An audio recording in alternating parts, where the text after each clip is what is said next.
your take on the upcoming SCO, the Shanghai Cooperation Organization Summit that's going to be taking place in Tiantian. I hope I pronounce it correctly. What do you make out of it? What are your expectations as far as the outcome of this summit? Well, I think one of the most important part about SCO summit is there's going to be a separate on the side bilateral meeting between Modi and Xi Jinping. This right now, what we're seeing is a soft rapprochement between India and China after their border clashes in 2020. A lot of the groundwork has already been laid for this Modi's visit. You have Indian defense minister, national security advisor, foreign minister visiting China, and then you just had the Chinese foreign minister Wang Yi visiting India very recently. This is all to pave way for Modi's visit, but more importantly, for normalization of ties between China and India. Because since 2020 clash at the Gaoan River Valley, the ties between India and China has been anything but normal, right? And United States actually said they publicly stated that they have provided India with satellite intelligence during that border clash. And India, for more recent years, they have been more aligned with United States in the so-called Quad to contain China.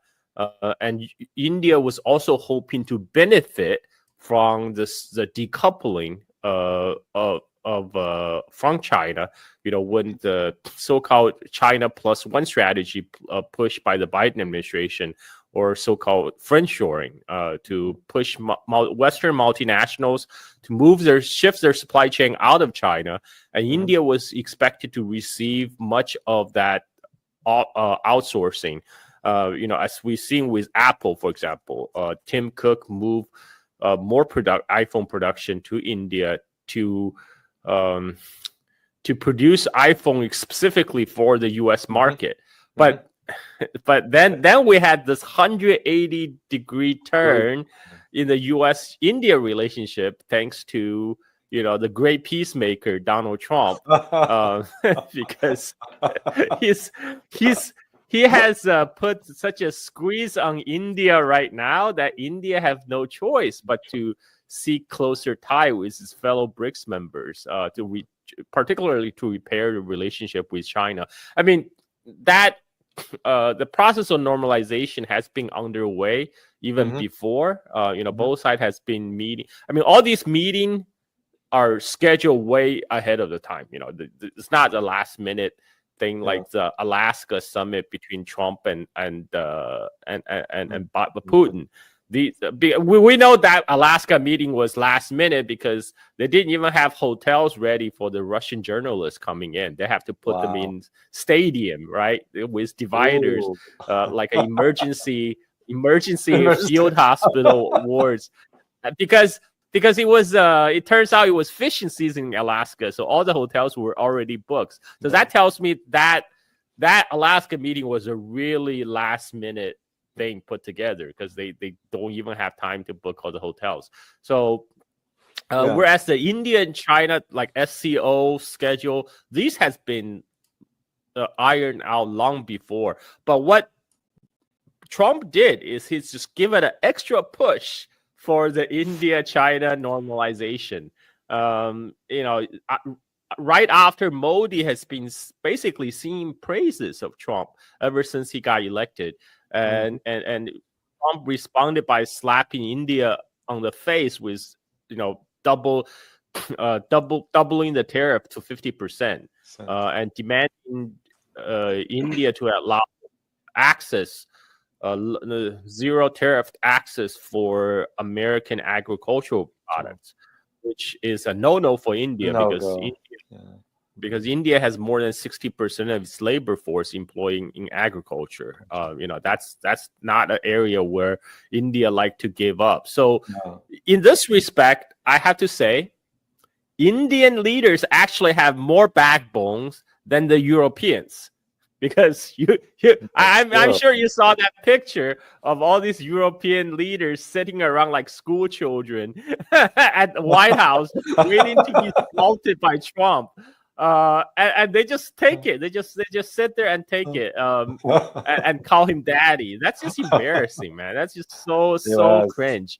But so I have to give credit where credit is due. India at least have more strategic backbone, and they say no, they will not give up on the purchase of Russian oil. That's a ostensible reason for U.S. putting additional tariff on India is for India's purchasing of Russian oil, because Trump has threatened to slap secondary sanction on anybody who buys Russian oil. But guess who is the largest purchaser of Russian oil?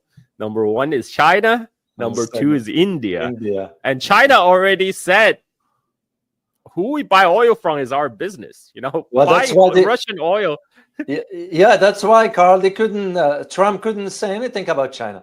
As a matter of fact, he gave so-called the permission to China to go ahead and buy oil from us. Who the heck are you to give a permission? I didn't get it. Trump saying, yeah, we allow China to. It's like, no, man. They can buy oil from whomever they want. That's exactly what the Chinese Foreign Ministry said. That we don't need permission from anybody to buy oil. This is our sovereign rights. And when Scott Bessent asked about it, it's like, oh, well, we can't. We're not. We already have tariff on China, so we're not going to put additional tariff because he knows if they're going to raise that issue with China, we're just going to go back to the days of the month of May when Chinese ships simply stopped coming to Port of Los Angeles. And then that's when he had to chase the Chinese vice premier all the way to Europe to work out a trade truce. So they're not going to do that. And on top of that, China still have the U.S. by the balls in terms of rare earth shipment. That's true. Because right now, all U.S. companies, they have to go to the Chinese Commerce Ministry to file application to ask, please, can I have export license for rare earth? And there's no way Trump is going to risk that by putting additional tariffs on China. So but the reason he's slapping India with more tariff is because India is a weaker party in its bilateral negotiation with the United States. China has a strategic rare earth chokehold over the United States. India doesn't. So this is why Trump feel like he can get away with it. It's like the bully logic, right? Why does the bully will choose the ones that can fight back? And this is why it comes as a shock to the Indian elite, because they for a while they thought they hitch on the US bandwagon, and they're able to kind of ride the coattail of the U.S. hegemony and get access to more advanced U.S. technology, including military technology. But now we just had statement from Trump administration saying, oh, well, we have concerns about giving advanced military technology to India because India's close tie with Russia. We feel like we could our technology could be compromised by through leakage to Russia and eventually to China. So we have to consider very carefully. So and also India didn't do itself any favors when Trump tried to claim credit for being the peacemaker to bring about the ceasefire between India and Pakistan conflict. Right after that conflict, Trump came out and said, I called both leaders, I told them to stand down unless you want more tariffs. And Pakistan played Trump very well. They immediately welcomed it, and then they nominated Trump for Nobel Peace Prize. That Trump really loved that. I mean, that Trump is a big ego guy. Just butter him up a little bit. You can get what you want. That's exactly what Pakistan did. This is why Pakistan army chief was in Washington back in June. And that didn't play well with India at all. And India immediately came out and said, No. Trump has nothing to do with the ceasefire. We did it completely on our own because we have achieved our mission objective. Trump has not. So Trump really did not like that. Trump did not like to be contradicted publicly. Yeah. And so that's an additional reason for him to slap India around. Yeah. Well, that's true, because I was aware of the visit of the Field Marshal General Asim Munir, who came to Central Command for the ceremonies of the change in command there. So we're going to get into India in a second here, but I'm going to need to ask you one key question, Carl, and I'd like to have your insight on it. In your assessment, do you believe the United States made a geopolitical mistake regarding India by pushing it into the orbit of China? Well, yeah, definitely. If your goal is to preserve the U.S. empire and the U.S. imperial alliance system, you of course want India on your side, because India is still the world's most populous country. Yeah. It has, by any matrix, India is a large regional power, and India is also very eager to sign on this U.S. anti-China bandwagon. So, why? I mean, it doesn't make sense. It doesn't make sense to antagonize your allies such a way. But David, U.S. have no allies. U.S. have no partners. U.S. only have vassals, and this is why the difference between Biden and Trump is Biden at least sugarcoated, call them allies, call them partners. Yeah. Whereas Trump, he just tore the emperor's cloth open and says, "Hey, yeah, we are America first. So that means you got to come here and bend your knee and kiss my ring." And it's very hard to swallow for a proud country like India, because India, they see themselves as inheritor of a great civilization. They see themselves as a regional power. They don't want to play the part of just a pawn in the geostrategic chessboard of United States. They want to chart their own strategic autonomy. That's what they have been doing, kind of straddling between the Quad and then BRICS, because the idea was maybe that way India can get the best from both sides. But United States is not giving them that choice. U.S.'s policy has always been either you're with us or against us. So the fact that you are not 100% on board with our agenda, that makes you that will make us bring out the big sticks. And do I think that's a mistake for U.S. side? Absolutely. This is exactly what U.S. did with Russia back in early 2000. Vladimir Putin actually asked Clinton if Russia could join NATO, and Clinton had to say, "Oh, let me check with my people," and then he had to come back and say, "Sorry, my people said no," which raises a lot of interesting questions. Why couldn't Clinton make that kind of decision? And what kind of people what kind of people he was consulting? He was consulting with his own handlers, and so that's so. I mean, like the India-China rapprochement has already been happening before the 180 turns by Trump administration. But Trump definitely gave a big push. He provided the urgency for India now to seek normalization with ties with China, particularly on trade, because they have announced India. So after 2020 border clash, India has put a whole slew of restrictions against Chinese investment inside the country, particularly in the tech sector. There was a lot of Chinese capital from like big player like Tencent, Alibaba, etc., into Indian tech startup scene before 2020. But that was all capped after Indian government came down really hard on Chinese investment, and India was the first country to ban TikTok. Also, and this is how where U.S. Congress got the idea to ban TikTok, claiming national security reasons. And right now, what they're taking baby steps to normalize the ties. So one of the things they're doing is try to restore the direct flight. Can you imagine the two of the world's most populous countries neighbors don't have direct flights? Because the direct flight was suspended during COVID, and it hasn't been restored till now. They're going to restore maybe next month. They're talking about next month. So this will be good for people to people exchange, because that's what's really needed for China and India to have more people to people exchange. So that way at least build the understanding of what's going on in each country. I think U.S. is making a big strategic mistake. Absolutely. But I think with but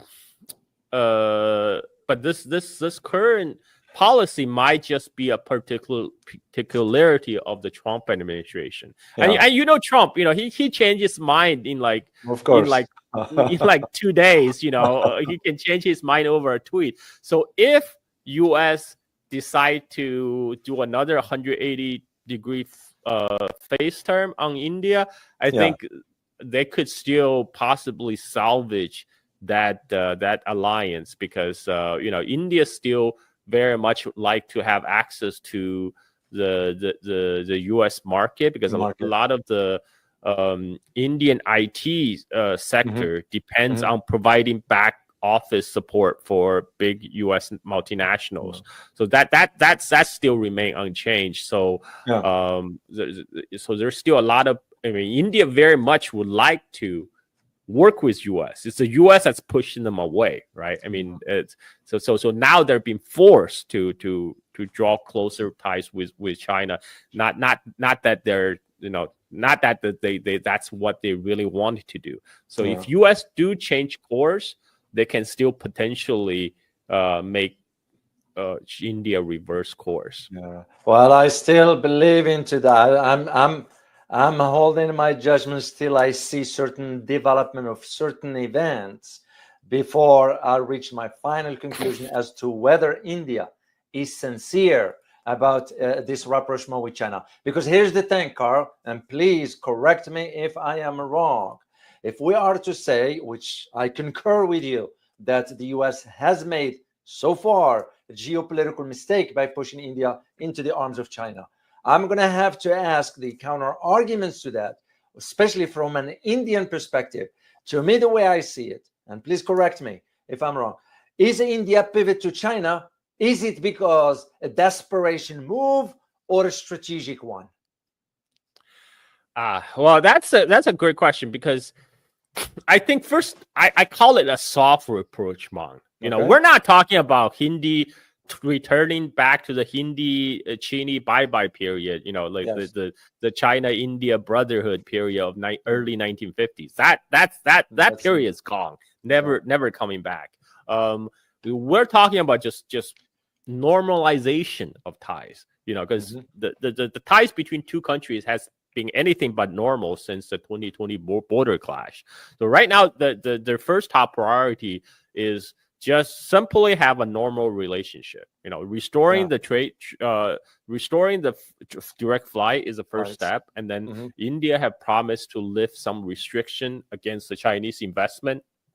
And it's gonna take that process is gonna take it's gonna take time to rebuild the trust.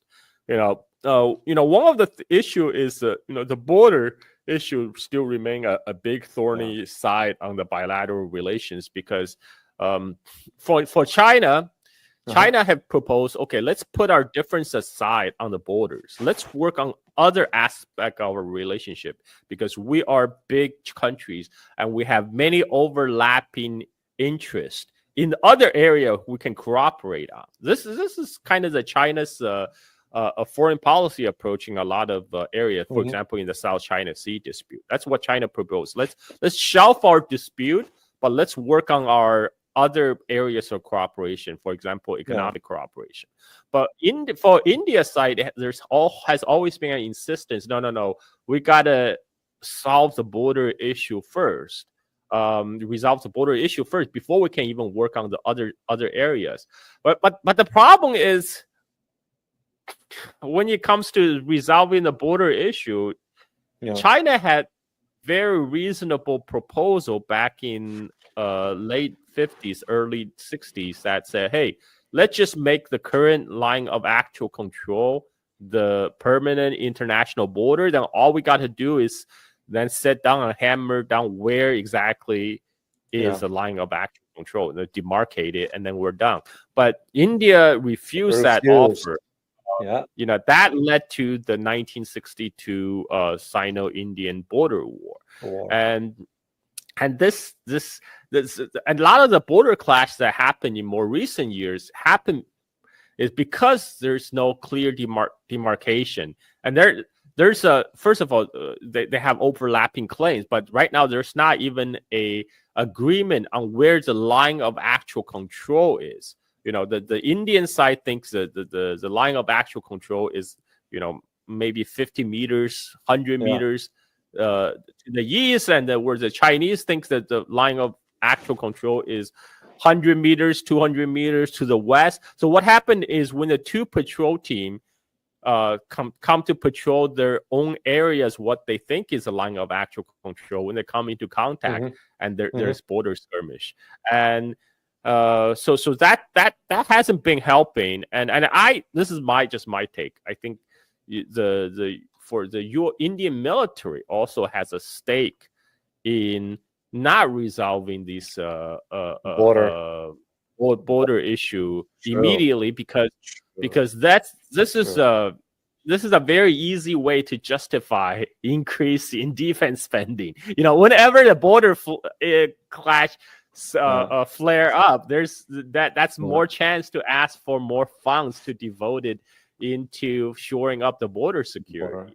So I think and especially like in the back in 2020 Gawang River clash, India side of course blaming China for instigating it, but I just felt the timing was odd, because prior to that there was a period where India and China relation had been relatively good. You had Modi visiting China, and things were looking up. Like, it does not make sense, at least from a Chinese perspective. Why would you then, push a border issue dispute to sharply deteriorate a bilateral relationship? But we do know U.S. had a hand in that, because the Wall Street Journal report says U.S. intelligence official very proudly announced that they have supplied Indian side with satellite intelligence during the border clash, because obviously that played well to U.S. strategy of bringing India closer into the quad of anti-China alliance, which now Trump is single-handedly dismantling. This is why I call Trump my president for accelerationism, and he is my president for international peace and cooperation. Give that man a Nobel Peace Prize already. He deserves just for that, for dismantling organization. That is true. That is true. Well, on a serious note, Carl, and I am glad you brought up the issue of the border. I've been arguing since the beginning of this development here, and I said, if India is sincere about really this relationship with China, that you want to re-strengthen their relationship and so forth, it has to do two things. One of them, in my opinion, is resolve the border issue, and second one is to show good faith, is to withdraw from Quad. Well, Trump is doing that on its behalf, maybe. But for the border issue, I believe India will not want to move into that direction.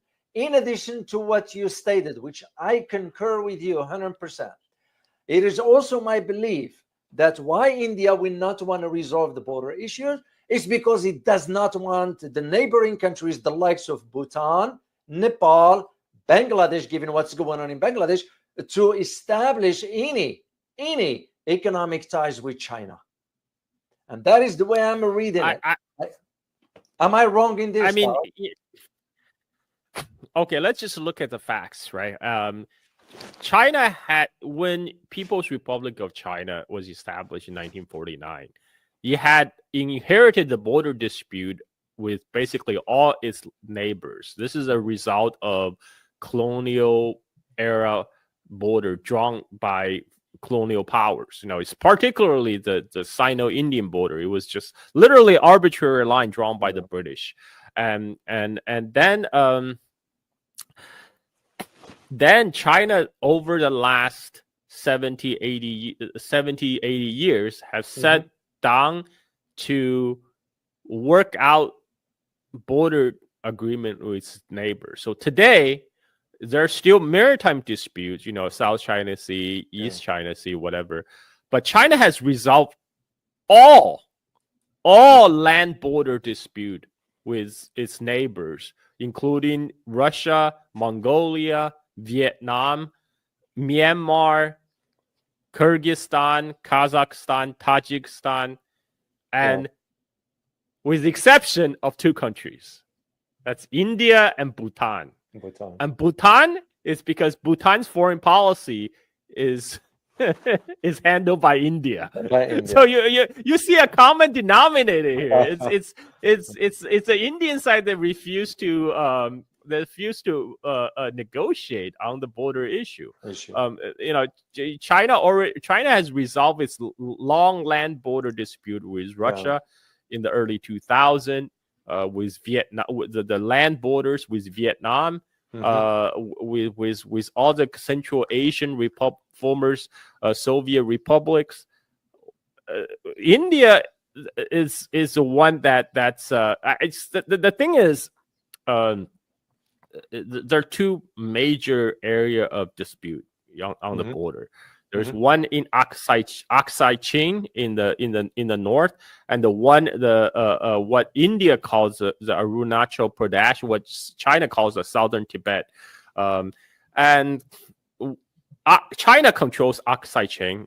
India claims it. India controls Arunachal Pradesh / South Tibet, and China claims it. Back in late 50s, early 60s, Zhou Enlai proposed deal is okay. If you recognize our hold on Aksai Chin, which we already control, and then we will recognize your control over. At that time, India didn't call it Arunachal Pradesh; they call it like Northeastern Frontier Agency, whatever. But we'll recognize your claim that on the land you control. Then we'll make an international border, so there will be no more dispute. But India rejected that deal, and ever since there has been no movement on that issue because India would want both, like. They want to get all their claims. Now they don't see this as a give and take negotiation. They just like to have their claims. All of it. So it's really hard. It's really hard to conduct a negotiation in such a case. And also you have to remember India is quote unquote democracy, so they have a lot of different. I don't think any Indian leader have the political will and the strength to say, oh, we have gave up this border claim in regards to China. Like that would be political suicide in India. So that's why nobody want to do it. Nobody want to touch that issue. And because of that, I think that the border issue will always be, will always be there, always be persisting. I mean, there are ways to ameliorate the issue. One is both sides pull back from certain distances from their perceived line of actual control, so there won't be any contact of the border patrols. But it's not really; these are not really long-term solutions. And there's so I don't see, unfortunately, I don't see a resolution to the border issue anytime soon, in the immediate future or the intermediate future. But on the India side, they're not right now. They're not ready for that. I mean, they're definitely being pushed they're also definitely being pushed by basically rejection by Trump to try to fix their relationship with China. I mean, so it's by circumstances. They're being pushed by circumstances to improve their tie with China. There's still a lot of distrust about China, both from the Indian public, who has been misled, who have been many times misled, I would argue, by the Indian media, and I just don't. Yeah, I just don't see that this Indian China ties will ever get to like back in the the honeymoon period of the early 50s. I mean the best they can do is to have some sort of détente where it's not warm, it's not cold, it's just like normal room temperature relationship. So but at least the two sides can get together to trade, because there's a lot of trading between the two countries, and there's a lot of also Chinese investment looking for investment opportunity in India, because India is a large market. So there are areas that the two sides can cooperate on, many areas, and there could be more people-to-people exchanges. But but the fundamental issue, I think, is still the border, and I don't see the border getting resolved anytime soon.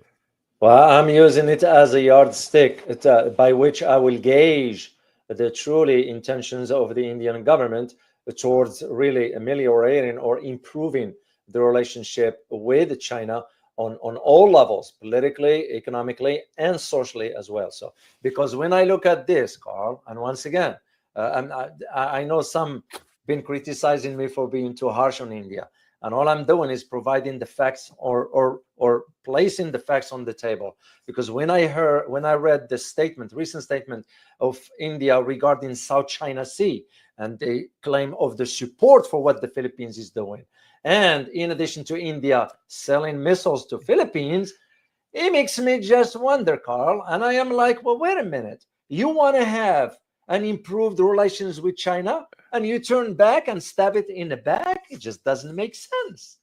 Doesn't make sense. What do you think? And Indian Navy had just recently had a joint exercise with the Filipino Navy, in the South China Sea. I mean, like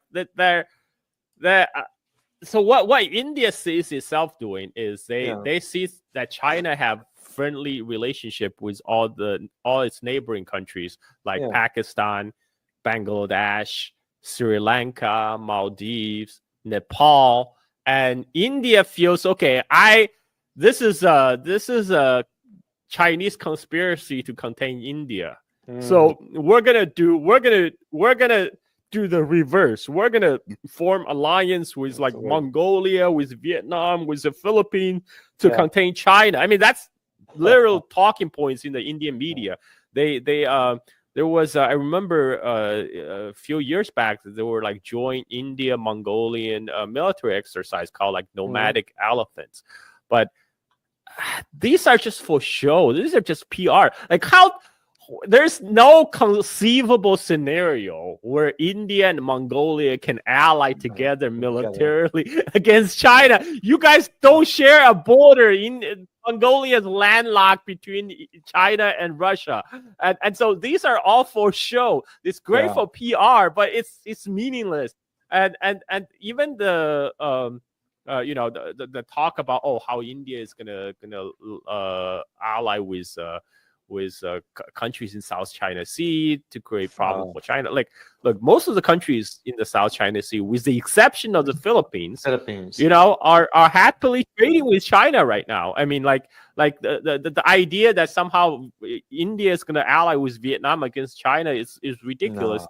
Vietnam, they just rolled the red carpet for Xi Jinping, and they had recently, Vietnam and China just hold the first ever Vietnamese-Chinese military joint exercise, since forever.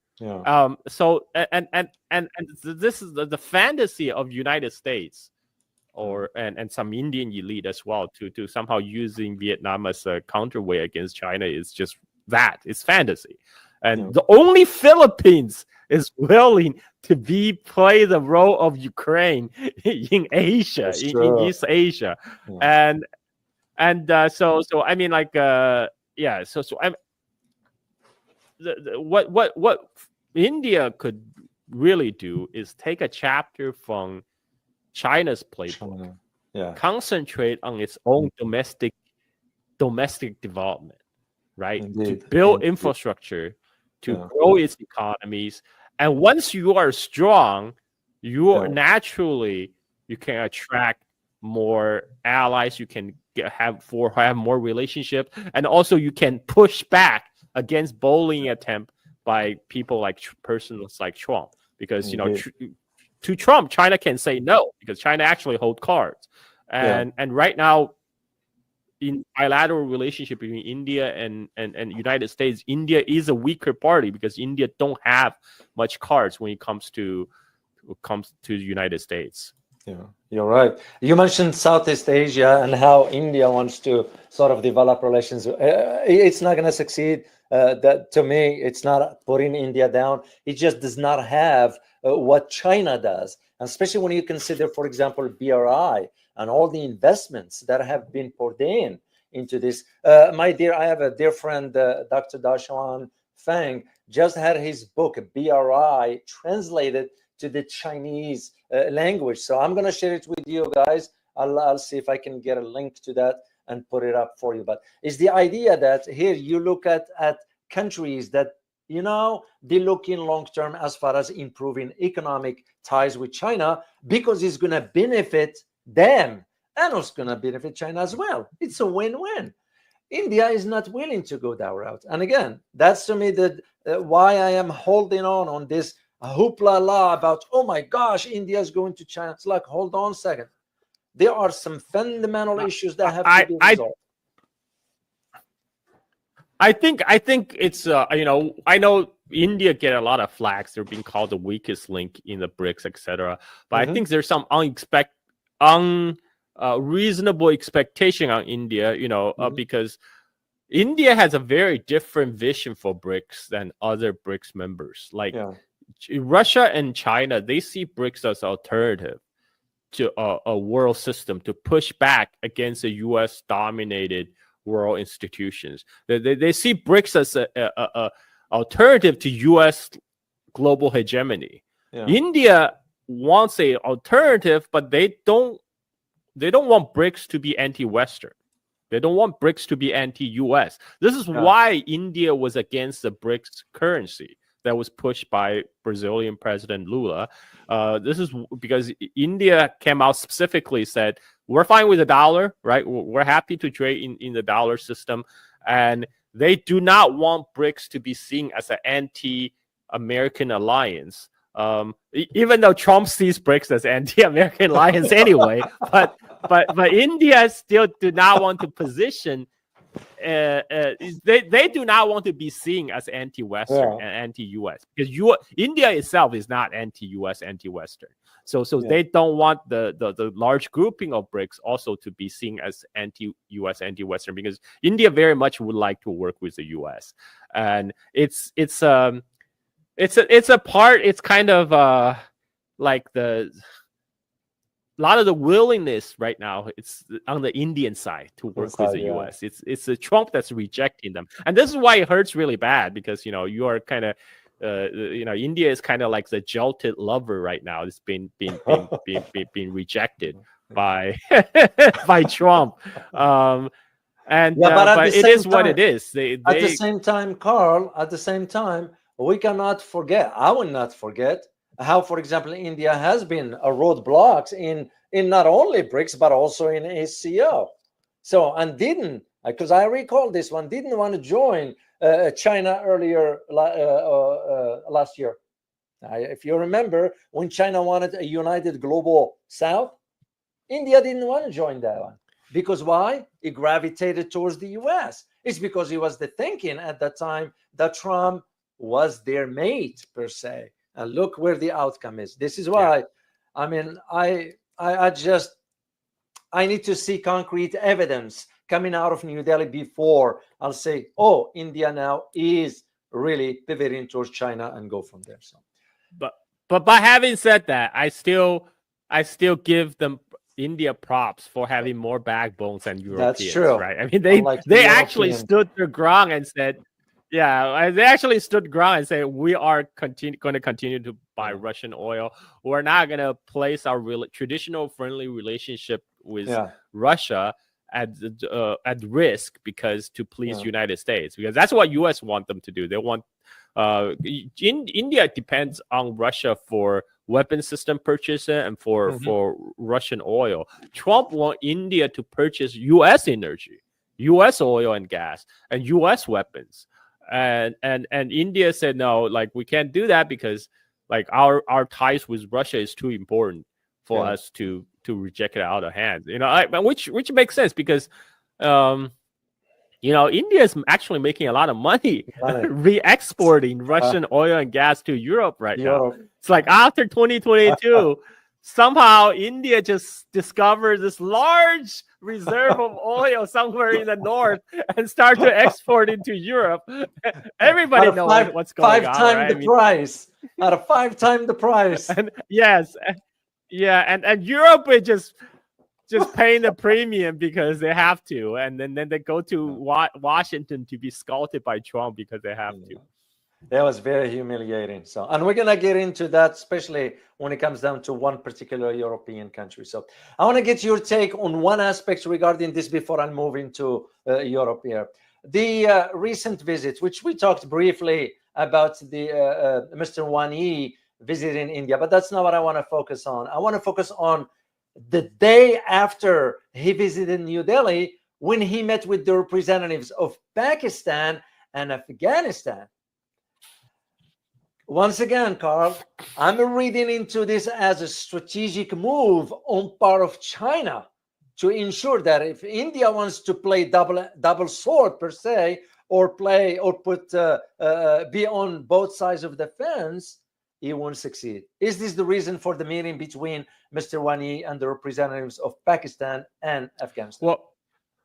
Well, first of all, you know, China has a long-standing tie with Pakistan, and China has also friendly ties with Afghanistan. Yes. Even before U.S. invasion of Afghanistan, China already had a working relationship with Taliban. Yeah. China, during the U.S. occupation of Afghanistan, China had a friendly relationship with the government in Kabul, which is a puppet government supported by U.S. After the U.S. withdrew from Afghanistan, China continued to have friendly relationship with Taliban-led Afghanistan government. This is because China understands Afghanistan is a neighbor. China want to have friendly neighboring relationships, and Pakistan on the other side, you know, they have this so-called China-Pakistan Iron Brotherhood. China had a very tight relationship with Pakistan ever since 1962, China-Indian border war. That's when Pakistan sensed the opportunity and made an overture to China. And since then, the Pakistan and China has been very tight. There is a change in the more recent after the Indian-Pakistan conflict. That was there was a warming of ties between Pakistan and United States, right? After Pakistan buttered up Trump, calling him the peacemaker, nominate him for Nobel Peace Prize, and now Trump is saying, "Oh, we can work with Pakistan. Pakistan have so many minerals. We're gonna get those minerals, and Pakistan have oil." And all the Pakistanis scratching their heads like, "We have oil? What?" And then Trump probably just, Pakistan is this a Muslim country, probably somewhere in the Middle East, must have a lot of oil, right? And so Wang Yi's visit at this juncture is to reaffirm China-Pakistan ties, you know, and it's not, because I think there's also a U.S. attempt to possibly try to peel Pakistan away from China. And in the aftermath of the Pakistan-Indian conflict, and just like Trump holds an Alaska summit part of the reason is they want to peel Russia away from China. They keep on talking about reverse Kissingering, right? Like how they're going to make peace with Russia so U.S. can concentrate on China and possibly draw Russia together against China. They've been talking about this for years. So possibly U.S. is also trying to do that with Pakistan, but I don't think that's going to happen. Either with Russia or Pakistan, right? Their relationship with China is pretty solid right now, and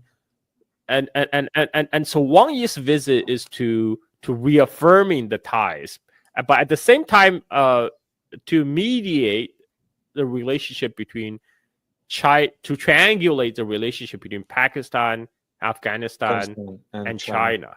Right. I mean, the ties between Afghanistan and Pakistan at times can be quite testy, but China wants stability among its neighborhood. Right. They doesn't want any conflict, and the Wang Yi's visit actually they have a very important topic to be discussed, which is bring Afghanistan into the broader framework of China-Pakistan economic corridor. So Afghanistan is being brought in under the BRI umbrella, right? Because the China-Pakistan economic corridor, that's the flagship project of the BRI, of the Belt and Road Initiative.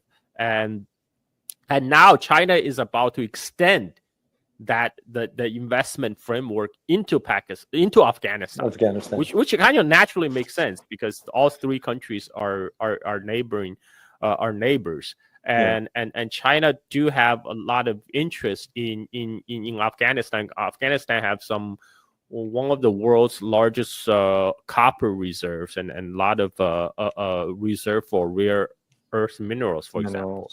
And I think Chinese oil company also did some exploration over there. So China want to see Afghanistan develop.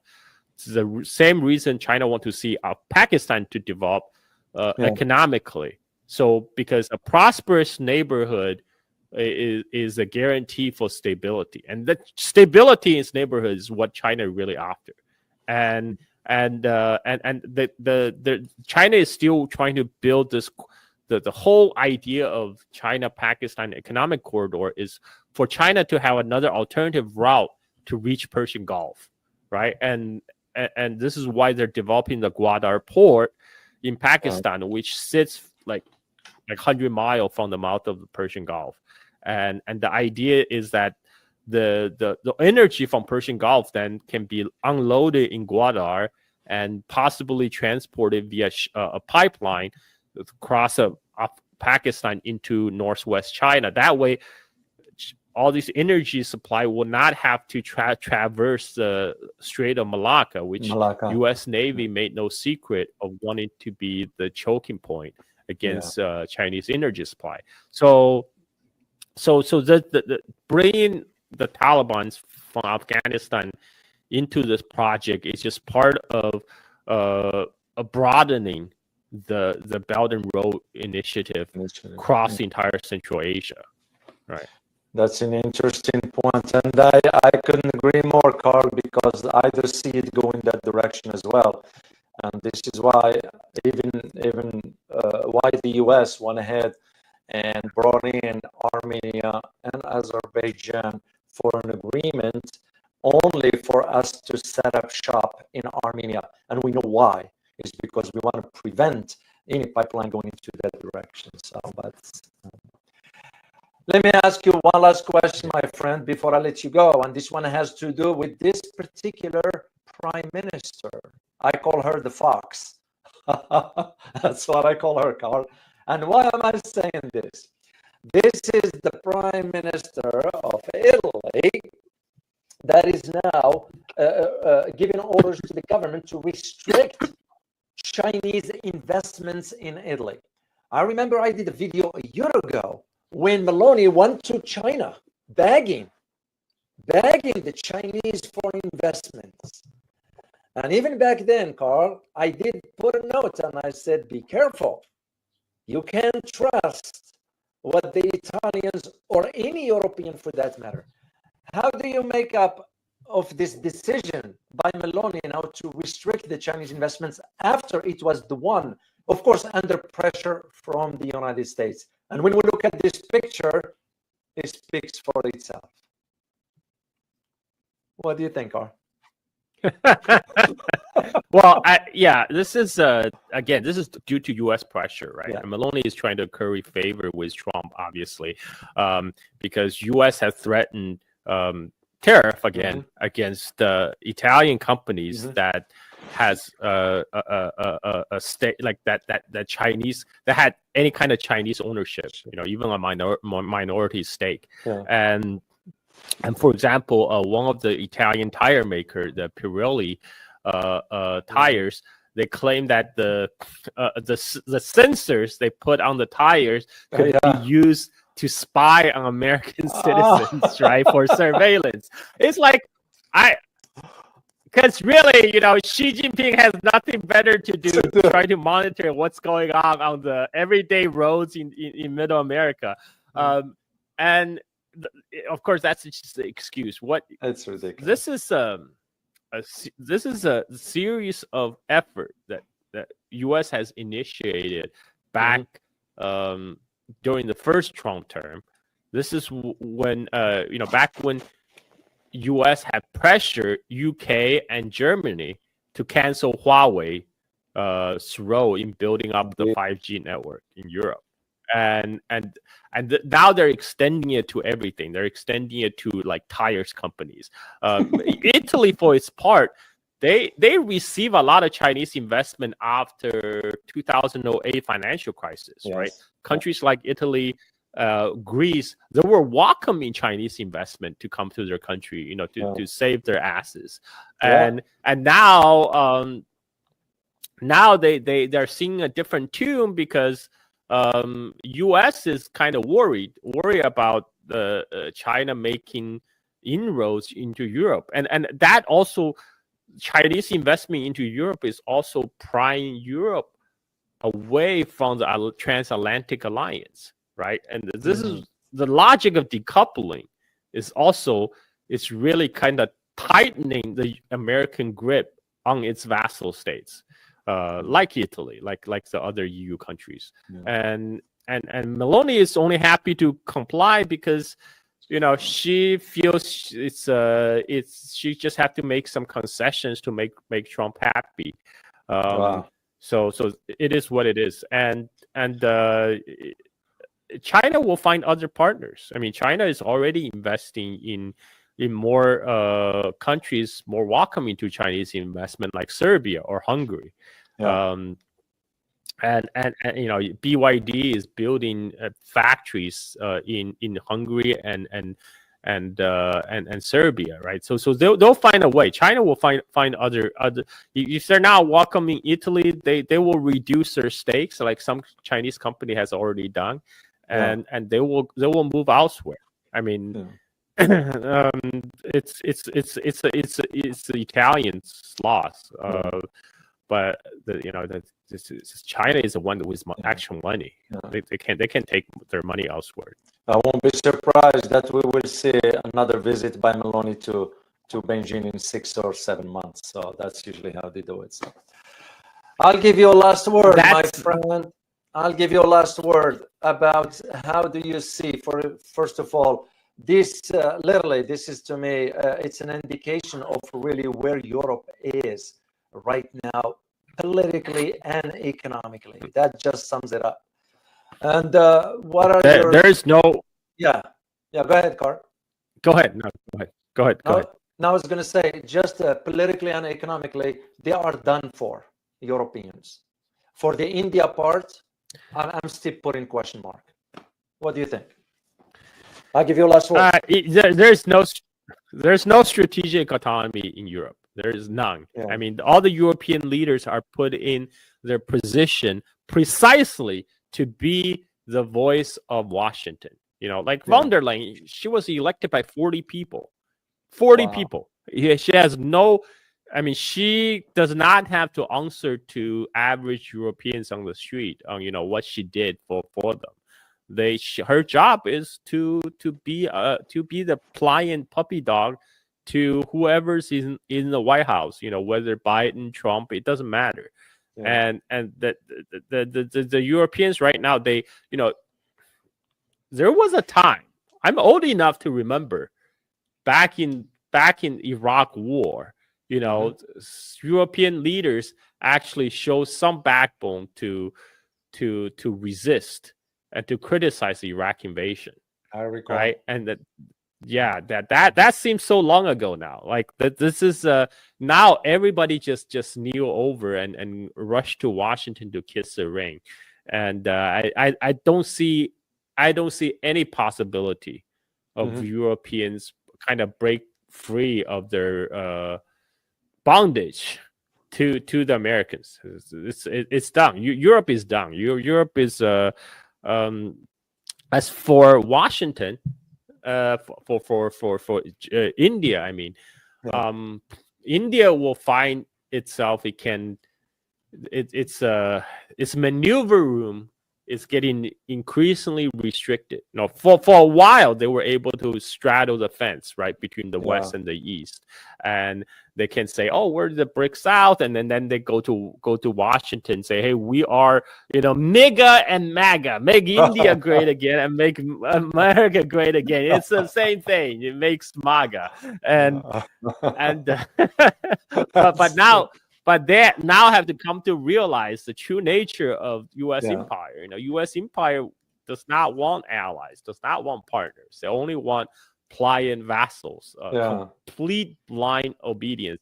And I think that's too tough of a pill for even India to swallow. So they will continue to try to do the best, but I don't think India and China ties will ever gonna be like the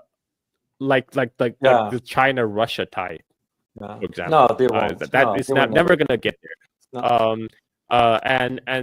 And this is just because the way Indian's government is structured. Because right now the Indian both opposition and the ruling party, they're trying to outdo each other to see who is the more anti-China party. So I mean, that's just not gonna. They're gonna accuse each other of selling out to China, right? And when there's anytime there's a border skirmish or a border negotiation, so there's that border issue will never be resolved. But I think there's still possibility for at least a lukewarm relationship between India and China, meaning there will be competition, there will be commercial trade competition, but there will even be strategic competition. But I think at least they can go on and carrying a bilateral trade, and to remove some of the restrictions. I think that's the best we can hope for. I mean, China always hold the door open for a better India-China ties, because people don't understand. Oh, why India is not dependable, whatever. No, you don't want to push India into your opponent's camp the way Trump is doing. You don't want to do a Trump, right? You don't. India, regardless, is still a very important country. It's a large populous country with a large market. You don't want it to be the fully inside the enemy camp. You want at least to have some kind of working relationship with India. And also for India and China, the border, at least for China, the border dispute is really a distraction.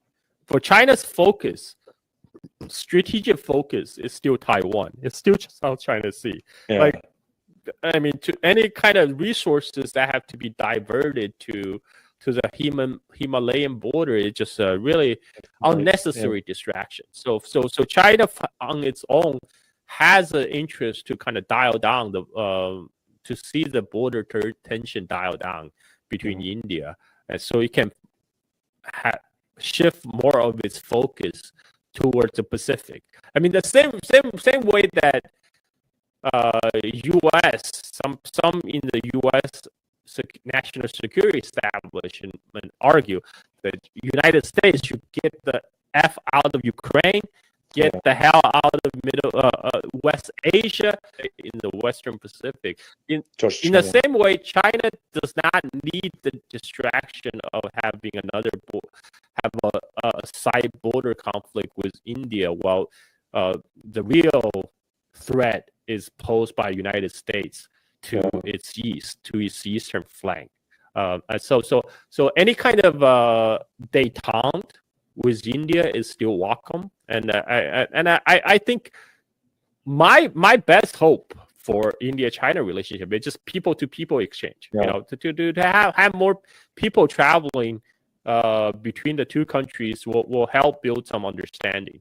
But I don't expect any kind of breakthroughs. I mean, just have realistic expectations that you will at best lukewarm, and hopefully it doesn't turn ugly. That's the best you can hope. Let's hope it doesn't get to that. But also, the reality suggests that India has an uphill battle in front of it to reach the level of China's economic developments. I mean, when you look at China's numbers, the numbers speak for themselves. I mean, there is no comparison to those. Even some scholars in the West that argue about, well, India's economy and it will play a role in the global stage, maybe in the next 25 years, 30 years, maybe, but not in a short term. That's just my opinion. So, well, my dear friend Carl, I can't thank you enough for sharing your knowledge with us, with the community. We are always excited to see you here, and I look forward to our conversation next month. So, wish you a good day. I know it's Sunday your time here. Enjoy your time with the family, and hey, go play some games with the kids. They're gonna keep you busy, I'm sure. All right, my friend Carl, you take care. Thank you, David. On behalf of the entire community, we say thank you. You take care.